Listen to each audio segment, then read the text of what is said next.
प्रयागराज से बड़ी खबर आपको बता दें, यूपी बोर्ड परीक्षा से जुड़ी बड़ी खबर आपको बता रहे हैं। विधानसभा चुनाव के बाद होंगी परीक्षाएं।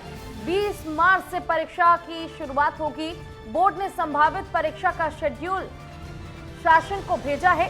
शासन से मंजूरी के बाद जारी होगा परीक्षा कार्यक्रम। तो ये बड़ी खबर आपको बता रहे हैं, जहां पर यूपी बोर्ड परीक्षा से जुड़ी बड़ी खबर आपको बताते चले कि विधानसभा चुनाव के बाद परीक्षाएं होंगी। 20 मार्च से परीक्षाएं शुरू हो सकती हैं। 10 मार्च को चुनाव का जो परिणाम होगा, जो रिजल्ट होगा, वो घोषित किया जाएगा और उसके बाद 20 मार्च से यूपी बोर्ड की परीक्षाएं शुरू हो सकती है। बोर्ड ने संभावित परीक्षा का शेड्यूल शासन को भेज दिया है। शासन से मंजूरी के बाद जारी होगा परीक्षा कार्यक्रम कि आखिर किस तरह से इस बार कोविड प्रोटोकॉल का पालन कराते हुए परीक्षाएं कराई जाए, किस तरह से कोरोना के आंकड़े ना बढ़े, इस चीज को ध्यान में रखा जाए। और साथ ही विधानसभा चुनाव निपटने के बाद 20 मार्च से परीक्षा की शुरुआत हो सकती है, यह अनुमान लगाया जा रहा है। हालांकि बोर्ड ने संभावित परीक्षा का शेड्यूल शासन को भेज दिया है।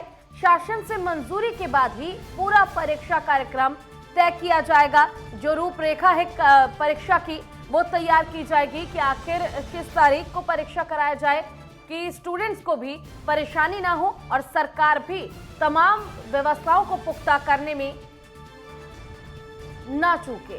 तो आप देख सकते हैं कि आखिर किस तरह से अब स्टूडेंट्स जो हैं 12th के, जिनके बोर्ड के एग्जाम्स हैं, उनके सिर पर एक बार फिर से टेंशन मंडरा रही है, क्योंकि तीसरी वेव जो है इसमें भी कोरोना के आंकड़े लगातार बढ़ते जा रहे हैं। और एक बार फिर से हमारे साथ हमारे संवाददाता प्रदीप आनंद श्रीवास्तव इसी खबर पर लाइव जुड़ चुके हैं। प्रदीप, जहां एक तरफ कोरोना के आंकड़े बढ़ रहे हैं, दूसरी तरफ विधानसभा चुनाव, और इसी बीच जो स्टूडेंट्स की सबसे बड़ी चिंता होती है यूपी बोर्ड का नाम सुनते ही किसी भी स्टूडेंट के पसीने छूटने लग जाते हैं। तो आपसे ये जानना चाहेंगे कि आखिर यूपी बोर्ड इस बार कब आयोजित किए जा सकते हैं, इसको लेकर क्या आपके पास कोई जानकारी है? देखिए पूजा, अगर हम बात करें तो पिछले सत्र में जो परीक्षा नहीं हो पाया था कोरोना की वजह से, बच्चों को प्रमोट कर दिया गया था, तो बच्चों के अंदर भी उत्साह का माहौल नहीं रह गया था, क्योंकि बहुत सारे ऐसे बच्चे थे जो यूपी टॉप लेवल में थे, लेकिन वो साधारण अंकों से पास हुए जी। अब इस बार चूंकि परीक्षा का जो समय है वो 15 मार्च और 15 मार्च से लेके और 30 मार्च का होता है, या फिर 3 मार्च से लेके 30 मार्च का होता है। ये मतलब मैंने जब अब तक जो भी देखा है उसके अनुसार ये मैं शेड्यूल आपको बता रहा हूँ।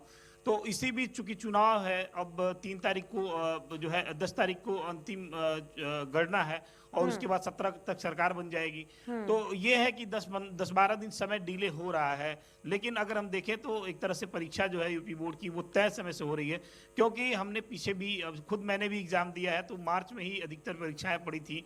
और उत्तर प्रदेश यूपी बोर्ड की अगर बात करें तो अधिकतर परीक्षाएं मार्च में, चूंकि मार्च का जो समय होता है वो गुलाबी मौसम होता है, ना बहुत ज्यादा ठंड होती है, ना जब बहुत ज्यादा गर्मी होती है, छात्रों के लिए बहुत ही माकूल समय होता है। तो उस समय ही एक अहम सवाल आपसे करना चाहूंगी, आदिकाल से करवाता है जी। जिस तरह आपने बताया कि एग्जाम के शेड्यूल्स जो हैं वो मार्च में ही तय किए जाते हैं, लेकिन अगर हम बात करें पिछले साल, तो स्टूडेंट्स को वैसे ही उनके पुराने अंक के आधार पर पास कर दिया गया था, लेकिन अगर इस साल की बात करें तो इस बार बोर्ड परीक्षाएं स्टूडेंट्स को देनी होंगी।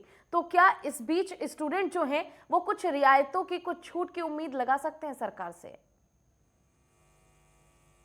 बिल्कुल कोई भी रियायत नहीं है पूजा इसमें। जिस तरह से अन्य पिछले सत्रों में परीक्षाएं होती थी, अगर कोरोना के मामले जिस स्तर से बढ़ रहे हैं, अगर इसी स्तर से बढ़ते रह गए तभी भी इस बार एग्जामिनेशन होना है, ये तय है। भले वो परीक्षा ऑनलाइन करवानी पड़े यूपी बोर्ड को, क्योंकि इस बार परीक्षा होगी और इसमें कोई रियायत नहीं मिलेगी, क्योंकि पिछले सत्र में काफ़ी हो हल्ला हुआ था, तमाम अभिभावक भी रुष्ट हुए थे, तमाम जो है बच्चे भी रुष्ट हुए थे। तो जो शेड्यूल है मार्च का, ये मार्च का जो शेड्यूल है, बहुत ज़्यादा ना गर्मी होती है ना ठंड होती है, ऐसी स्थिति जो है छात्रों के लिए बहुत माकूल होती है। और तैयारियों के लिहाज से ये महीना अपने आप में जो है शैक्षणिक महीना माना जाता है, शिक्षा के स्तर से भी इसकी गुणवत्ता काफ़ी अच्छी है। तो मार्च में एग्जामिनेशन के डेट हैं और वो होंगे। सरकार बनने के बाद इसकी जो है विधिवत शुरुआत होगी, तो कहीं ना कहीं से जो छात्र हैं वो भी तैयारी में लगे हुए हैं। इस बार कोई रियायत नहीं मिलने वाली है। चलिए, सबकी निगाहें इसी पर है कि आखिर कब तक ये एग्जाम के शेड्यूल्स जारी किए जाएंगे बोर्ड परीक्षा को लेकर, और साथ ही इस बार किस तरह इस एग्जाम को और ज्यादा आसान बनाया जाएगा, कोरोना काल के बीच? ये सबसे बड़ा सवाल है। आपका बहुत बहुत शुक्रिया तमाम जानकारी के लिए प्रदीप।